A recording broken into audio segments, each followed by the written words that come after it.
Gentlemen, welcome back. Welcome back to MGTOW Money. Today, we're going to be discussing 8 of my favorite all-time investing books. Books related to financial freedom, financial independence, achieving it, etc. And I hope you will find these as helpful as I did. There are no guarantees to financial success, but I can tell you these books might, let's just say, accelerate your path as they have done mine. Before we get to that, though, this, of course, is MGTOW 2.0. This is the second wave of MGTOW. In case you did not know, I'm sorry to disappoint you, but I'm not going to be discussing women. I'm not going to be discussing your sister's boyfriend's girlfriend and the problems he's having with her. This is all about actionable, practical ideas on how you can achieve financial freedom, how you can retire early, how you can increase your options and choices in life. I assume you don't want to be working to your 70 and just be some broke MGTOW. With that said, today's topic, some top books, some books that you have got to read that I highly recommend that should accelerate you relative to your path to financial freedom. So in no certain order, and by the way, some of these books I mentioned before in the past, but I think it's important to sort of consolidate them all into one video. And I'm just going to give you a couple of ideas from each and every one of them. So book number 1, P.T. W.G. Hill. I cannot say enough great things about this book. The important point that you need to take out of here, at least that I took, was internationalizing yourself and your assets is really a fantastic vehicle to retiring early. So internationalizing yourself to a second or third world country as well as your assets can be a terrific way, can be a wonderful way to a fulfilling lifestyle, as well as can get you out of the rat race at a relatively young age. Book number 2. The title of this really just struck me, and it has hung with me for decades now, literally decades. The title of the book, I Walked Away. Author's name was Michael Zeising. But that title sums up everything in my mind. I walked away.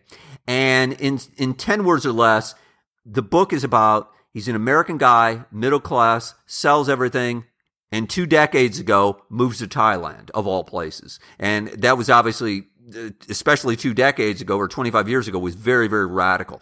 But the idea, he didn't ask permission for anyone. He just walked away. Terrific inspirational book, highly recommended. Book number 3, How to Retire on $50 a Day, 50 USD a day, by Paul Terhorst. This book was written in the mid to late 80s. Again, what a radical idea. Retiring early? $50 a day? I mean that was incredible. And today people would say, well, you can't retire on $50 a day. You know, it's 2017, etc. Wrong. Yes, of course, you can. Believe you me, you can. I know many people that have, including on less money. The point being from this book that I took from it, it gives you an achievable, realistic number that you can focus on. Go back to some of my earlier videos where I talked about the magic number, developing your personal budget, etc., how much to support your unique lifestyle. This puts a number on it. And again, fantastic inspiration, terrific book, How to Retire on 50 USD a Day, Paul Terhorst. Next book, Fail Safe Investing, Harry Brown. How many times have I mentioned this?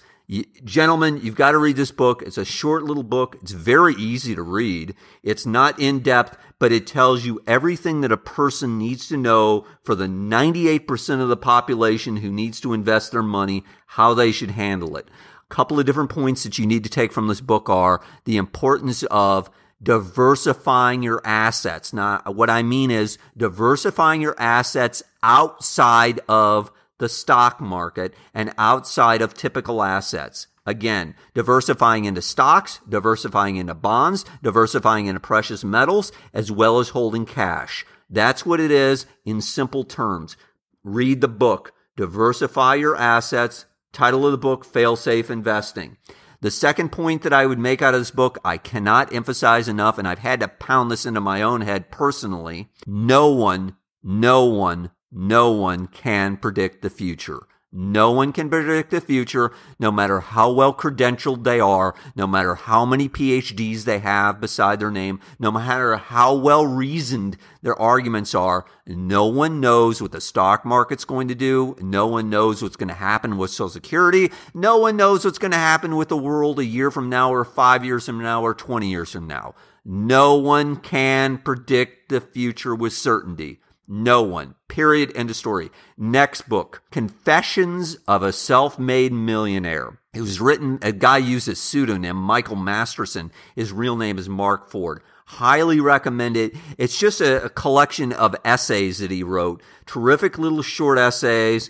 One of the key points that he makes among his many essays is the importance of buying fewer and quality things, leading a very rich lifestyle. I'm putting that in quotations, a rich lifestyle by emphasizing less is more, fewer and quality things. Gentlemen, I'm not ever advocating anyone live like a monk. There is no nobility in poverty, as I've said before. Invest your money in fewer and quality things and lead a high quality lifestyle. Continuing on with lifestyle ideas, The James Bond Lifestyle, excellent book. Paul Curiosity. Some of you gave me some flack before about these ideas. I think they're fantastic. Frankly, I don't care what you think about them. I can tell you they've had a positive impact on my life, a positive impact on many others' life. You need to make a shift in your psychological and emotional makeup to feeling rich, to feeling wealthy. I can guarantee you it will help you along to your path to financial independence. It will help you along your path to financial freedom. Next book, Rich Dad, Poor Dad, Robert Kiyosaki. It's interesting about this book. I read this book a couple of times initially when it came out, and frankly, I didn't like it. I didn't get the message. I didn't get the feel for it. I really didn't like it. It's only years later that I've gone back to the book as well as listened to some audio recordings that he's done. I get it. Kiyosaki, the message that he's bringing is fantastic, and I cannot recommend his stuff enough. A couple of points that I really think that he brings out well are the following. The importance of knowing the difference between assets and liabilities. Assets eat you, liabilities feed you. Assets feed you, liabilities eat you. I got that reversed. Again, assets feed you, liabilities eat you.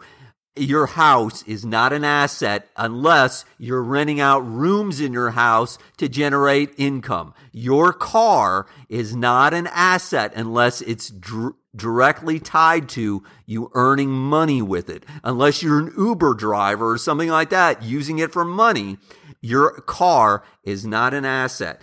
You want to accumulate assets.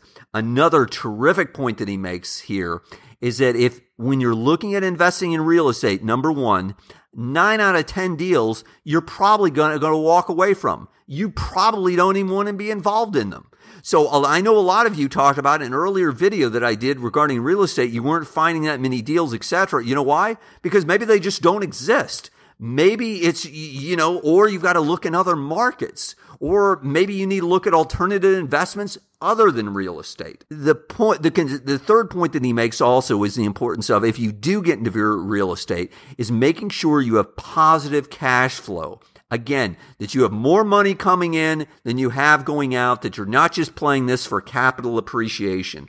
I can't emphasize enough, if you're thinking about real estate, consider Rich Dad, Poor Dad, Robert Kiyosaki. Last book I'll mention, it's not directly related to personal finance, but it is in a tangential sort of way, and actually it affects all forms of your life and affects all ways of my thinking and all ways of your thinking, as I think you'll see.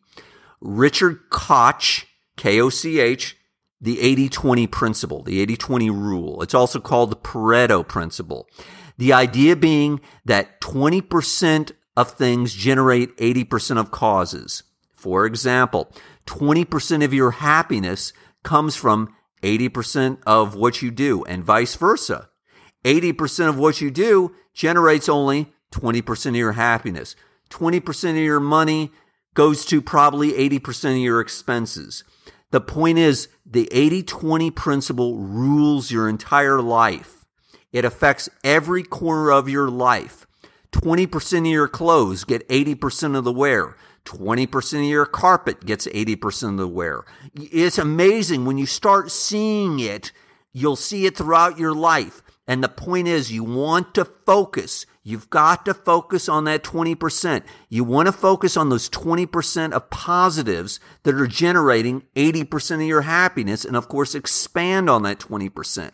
You also want to focus, though, on the 20% of negatives that are generating the 80% of unhappiness in your life and reducing that 20% of negatives in your life. 80-20 principle, 80-20 rule, Richard Koch, K-O-C-H. Gentlemen, you'll find links to all these books in the show notes. Highly recommend them. There's no heavy reading here.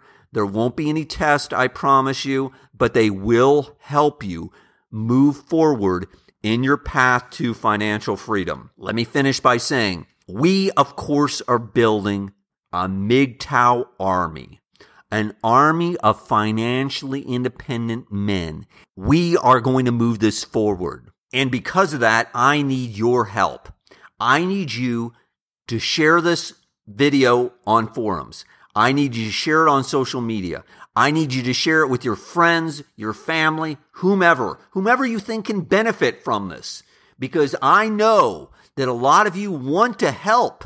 So hit the subscribe button now and the like button if you found this useful. As always, John Galt out.